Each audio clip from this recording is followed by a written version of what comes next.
Boy, if you like a movie in which the lead character loses their powers and then gains them back very quickly over and over again, then yeah, you're gonna love this, you sick freak. Supergirl is the newest movie in the James Gunn DC reboot thing. I know this is a standalone movie, but it continues from Superman, but with lanterns coming out, Clayface. What is this universe? I know Man of Tomorrow is coming out, but surely that's just a sequel to Superman. I don't need an Avengers-style team-up, I just want to know kinda why we're here. Just to suffer. Well, that was a tangent. This movie is directed by Craig Gillespie. You know that guy who made Cruella? Why, it's her.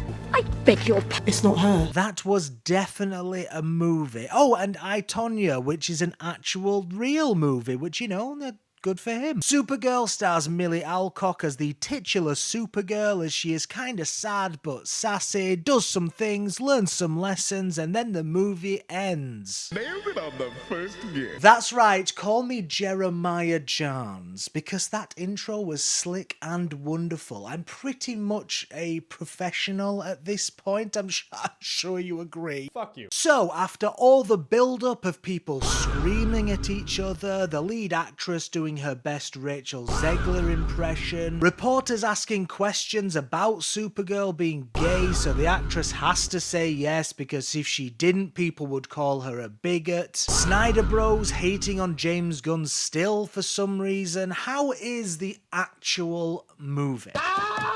Before we get to that, when people are screaming about a movie before the release of a movie, those people usually end up with egg on their face because usually the movie is just a bland, big budget nothing burger that is just there to increase a stock price. Remember Ghostbusters 2016 being pushed as a win for feminism, and then the movie comes out and it's just a kinda dull, boring comedy? Let's go. Let's go. Oh, did you want to? Sorry, I'll let you. And everyone on the other side saying this is a misandrist movie, yeah, everyone looks stupid because it was nothing. And spoiler alert, it's the same here. This movie is pretty much nothing. Women.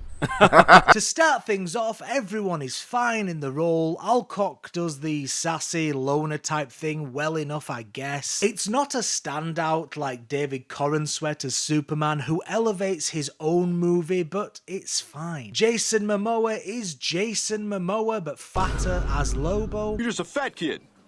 Sorry about that, fatty fat. The villain is bog standard, and Eve Ridley, the heart of the movie, is indeed in the movie. But there are two main and major problems with the film. No! The first problem is you have seen it all before. Now, when James Gunn took over, he said that the script has to be perfect before he will greenlight anything. And to be honest, that kind of excited me. Like, yeah, great, but really, this is just nothing. It's the same as before. If this was 2013, this movie may have been interesting, but guess what, dickhead? It's 2026, and we've seen it a million times. It's Star Wars, Guardians of the Galaxy. Oof, Christ. It's Star Wars, Guardians of the Galaxy, which is pretty much Star Wars, Captain Marvel, which is kind of like Star Wars, and weirdly enough, Mortal Kombat 2, which came out earlier this year and kind of has the same intro, pretty much. All the pieces are there for a fun movie. You have the hero learning about themselves, a revenge plot, kooky characters, but everything is so unexceptional. The emotional arcs of Supergirl and Eve Ridley's characters ties together well enough, but again, you know what's going to happen from the start, and it's all kinda just there on the screen. What? The second big issue with the movie is if you don't buy into the two leads' emotional journeys, which I didn't, you are going to be extremely bored, which I was. I'm so bored. As I said, Eve Ridley's character is the true heart of the movie and is going to change Supergirl over the course of the movie, so that's the emotional core. But I just never was invested. The relationship feels rushed, and again by the end when everything wraps up, everything is in place for this all to work, but nothing clicks. Kinda actual spoiler alert this time, the movie movie also can't solve the power issue of Supergirl. Now, James Gunn's Superman didn't do a great job of this either, with Lex Luthor calling out orders to a Superman clone quicker than the man who is famously faster than a speeding bullet. But in this movie, the writers get around this by saying there is no yellow sun around, so Kara is depowered. That's fine, but over and over you think Supergirl has lost, then a yellow sun just appears and our lead is powerful again. Like, okay, great. Those are the moments, though, in which our lead overcomes her emotional or physical troubles, but instead a yellow sun turns up. Honestly, this happens like 3 times, and one of them in particular at the back end of the movie really left me scratching my head as to why the writers wouldn't utilize the opportunity for some sort of grand moment. Why would you do that? Why would you do any of that? There are some highlights in the movie. I think the flashbacks work perfectly well and are interesting at least, and David Corenswet as Superman has a minor role, but he's great. He exudes positivity and is just great to watch. Every time he's on screen, the movie kind of comes alive. It's really a shame for Millie Alcock. You're off the fucking chain! Lobo is in the movie looking like the Joker just had a KFC double down. He's fine. I don't read the comics, so I just feel that the fanfare for this character will be a disappointment for the fans. Also, the villain of the piece. He's there, he's very forgettable, but he did do the one thing that shocked me in the movie. Spoiler alert, it involved murder. Marty, I'm bored.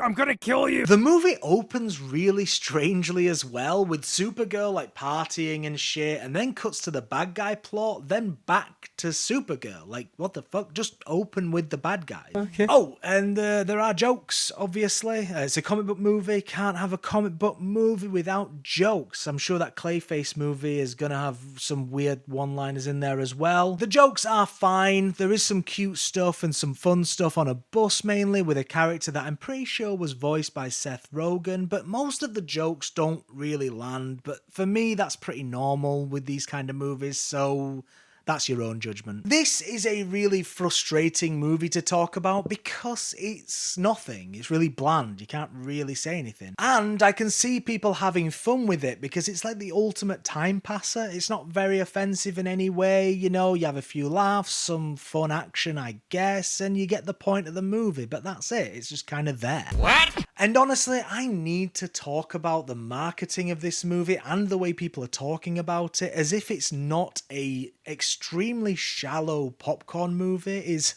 hilarious to me, quite frankly. You know, people being angry about the movie, reporters asking clickbaity questions about the lead's sexuality, Supergirl being anti-establishment. It's all clickbait. None of it's in the movie. It's just stupid. Honestly, I wish the movie did anything like that. At least it would have been a bit of a swing, you know, something, but this is just nothing. The sexuality thing in particular, it really reminds me of the Han Solo movie a few years ago. I don't know if you remember this, but there was a story about a reporter asking the writer of the Han Solo movie if Lando could be bi, and you know, the writer said, yeah, it could be, I guess. That means you're gay. And the reason he said, yeah, he could be, I guess, is because if you don't say that, you're going to look like a bigot. You know, it's going to be awkward. So they say, yeah, fine. And then everyone writes articles about it saying Lando's gay, and then everyone gets mad about it. It's not in the movie. It's stupid. Stop falling for this crap.